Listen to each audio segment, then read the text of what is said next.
I'm Becky D'Angelo Veach, and I'm the coordinator of Children's Ministry and Congregational Life here at Third Presbyterian Church. And I'm John Wilkinson. I'm privileged to serve as pastor and work with Becky and many other terrific colleagues. At Third Presbyterian Church, we work hard to integrate our children into the life of our community in many ways. Our children's choir sing every Sunday in worship. We have an active ministry on Wednesday nights and Sunday mornings, and part of our children's nurture, we believe, is the sacrament of communion. Third Church is in the middle of a revolution on conversations like this. We're part of a broader Christian conversation about the role of children and how worship happens, and I'm grateful to Becky and I'm grateful to parents for asking questions about faith. When I grew up, communion was kind of a mystery, an almost an inexplicable thing that adults did and children weren't involved in or allowed to participate in. And things are changing. I'm thankful for that. So we hope this video will answer some of the questions you have. And if you have more, talk to Becky or talk to myself, because we're in this faith journey together. We're filming here in front of the baptismal font. We'll eventually move to the communion table. But this is at heart a question about baptism, about baptismal identity, who we are as God's children. And our children at Third Church are part of that conversation because they're an important part of our community. Communion, also called the Lord's Supper or the Eucharist, is one of the two sacraments, along with baptism, that we celebrate in the Presbyterian Church. This is the communion table. It's at the center of our worship, which makes sense because communion is at the center of our life together. I like to think of the communion table kind of like the dining room table of the church family. We didn't have a fancy dining room growing up, but my grandma did, and whenever we were at her house and the dining room table was set, I knew it would be a special meal full of family and food and sharing stories and remembering. And that is all the things that we do when we celebrate communion in the church. So Jesus told us to do lots of things, including caring for those in need and praying and gathering together in community.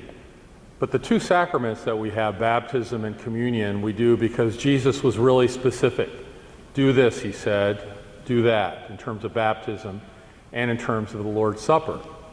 And here's where we get our instructions, both from the Gospel according to Matthew and then from the Apostle Paul.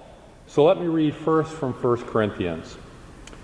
For I received from the Lord what I also handed on to you, that the Lord Jesus, on the night when he was betrayed, took a loaf of bread, and when he had given thanks, he broke it, and said, "This is my body that is for you. Do this in remembrance of me." In the same way he took the cup also after supper, saying, "This cup is the new covenant in my blood. Do this as often as you drink it in remembrance of me. For as often as you eat this bread and drink this cup, you proclaim the Lord's death until he comes." So those words should sound really familiar to us from Paul. But we also know that in each of the Gospels, Jesus shared a last meal with his friends. And here's the way Matthew's Gospel tells it.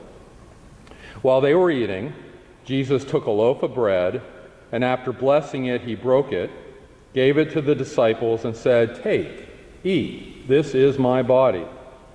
Then he took a cup, and after saying thanks, he gave it to them, saying, "Drink from it, all of you, for this is my blood of the covenant, which is poured out for many for the forgiveness of sins.